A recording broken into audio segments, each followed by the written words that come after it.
So I guess I shall start from the beginning. I come, as Minister told just now, from a small kampung called Lorong Kampung Padang in Kota Tanah, Seberang Perak, Kedah. Growing up, I was confused. We have no Padang, we have no Kota, and no Perak. It was a small kampung where everyone knew everyone.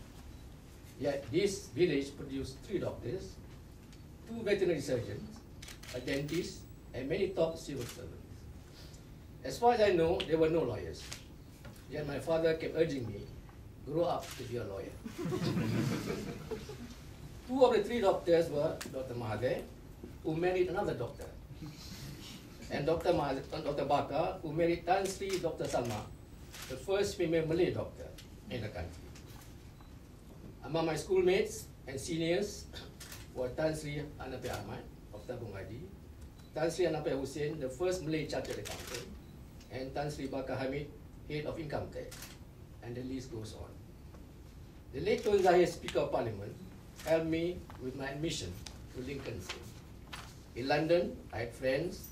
I made friends with others, students, some of whom went on to become judges, chief justices, president of Court of Appeal, Lord President, and top civil servants, etc.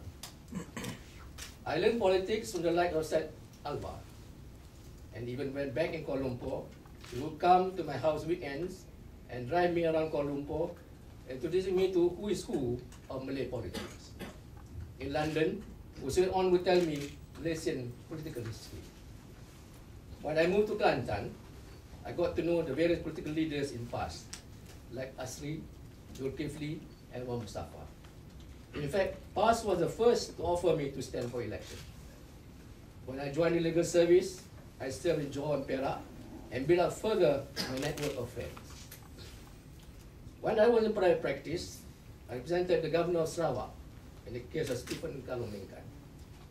I was in Allen Hill then, and a very junior lawyer too, but senior partner asked me to do as he thought that I was able to handle it, as he considered me well-read and thorough in my work, plus he knew that I was well-versed in the politics of the day. It was during this case that I got to know Tun Razak, Tun Rahman Yaakob, and Tan Sri Taib Mahmud, the Chief Minister of Sarawak. At 28, I attended my first cabinet meeting to brief the cabinet on the case. I never thought that 18 years later, I'll be attending this cabinet meeting weekly.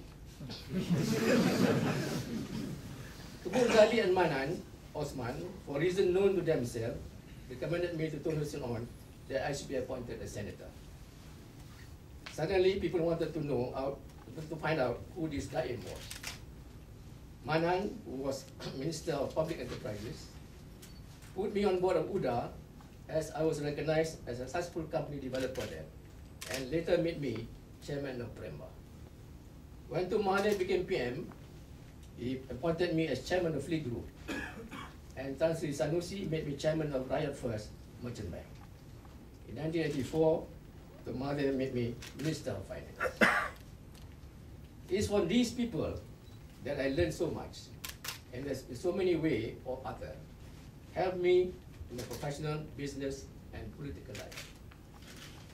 I was also a busybody, and had an opinion on everything. I was there when Tan Chee Koon, Lim Chong Yu, and Syed Hussein formed Parti Gerakan.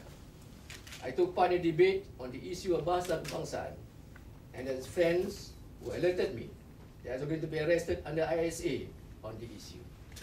I wrote letters to the Prime Ministers in office, offering them my 2 cents worth. They advised unsolicited, unasked, and often ignored, but that did not deter me.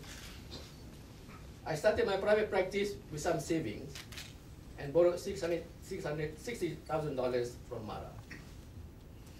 I furnished my office frugally and spent the rest on the stock market. When May 13 came, I almost lost the shirt on my back. I learned there and then that the stock market is not a casino for me to gamble, but that the investment has to be made through informed choices. Later, when I started to go back to the market, only invested in quality and strategic stocks. Before I could invest in these quality stocks, I had to make money to pay off my debt.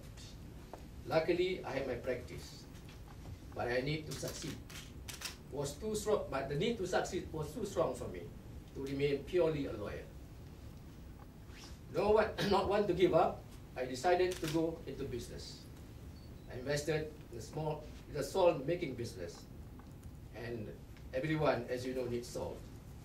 Well, an unseasoned storm washed that away, and I went into many businesses that I didn't do too well, until I decided to go into property development.